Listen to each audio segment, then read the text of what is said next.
This test will send any particles you've selected or not selected onto the next event, based on which of the two test true if particle options you have picked. To use this test, you have to select particles using the particle source icon as shown in DVD 1 in this series. Let's do that now to make some of our particles go onto the yellow event. Let's quickly have a look at our flow to see how it's actually set up. You can see we have a split selected operator in here at this point, and it's currently set to is selected. Now what we need to do is we need to give it a selection to actually pass those on as being true. So we can actually make a selection by selecting either our particles or our source. It's basically the same thing. And then if we go to the selection rollout in the source here, this is something we covered in DVD 1, so if you want to find out how to do that again, you can go back to that DVD and look at that section. Click on particles, and there we go, and then we make a selection of particles. As you can see, they've changed shape, and that's because they're being sent on to the next event down here. Now they're currently shown as red, and that's because we're actually in the selection dialog, and therefore selected objects are shown as red. When I come out, you'll actually see that they go to the real color, which is yellow. Now something you might have also noticed there is that they've actually changed into yellow ticks, and that's because one of the options of the display operator, which we also covered in an earlier DVD, is to actually display selected particles as a different display type.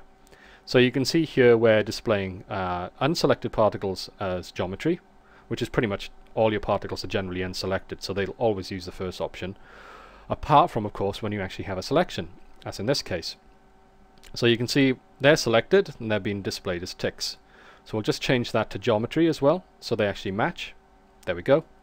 And now you can actually see that we've actually got these particles selected. Now let's go to that particle, let's go to that particle, and you can see as we change our selection, we get a different group of particles being sent on to the next event. Now this can actually be used for a very crucial thing which you actually have in production, and that is when a director will ask you to remove particles from a shot because he doesn't like them.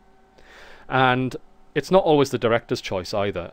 In some effects you may actually find that you get a perfect effect, a perfect simulation, apart from at some point you'll get two big particles that will fly directly at the camera, or they will occlude the camera in a strange way, or they will do something strange in the scene.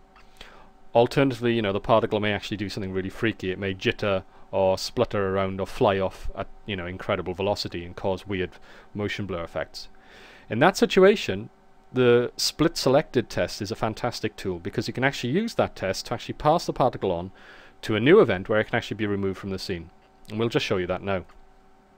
If we bring up the depot, just bring up the depot here, and you will get a delete operator. We'll pop it in here, and I'll just hide the depot again because we don't need to see it now.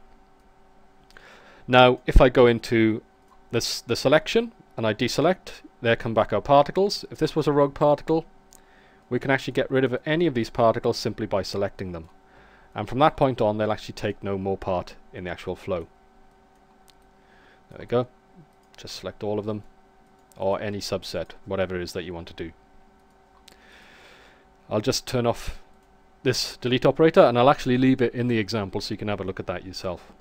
Now if we go back to the split selected test, you can see that we have two choices: is selected or is not selected, and of course that's very intuitive.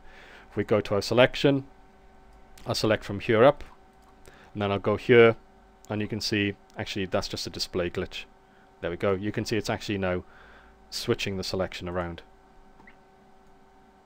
So our yellow particles are up top, red bottom, and vice versa. So that's it for the split selected test. Very simple, very powerful.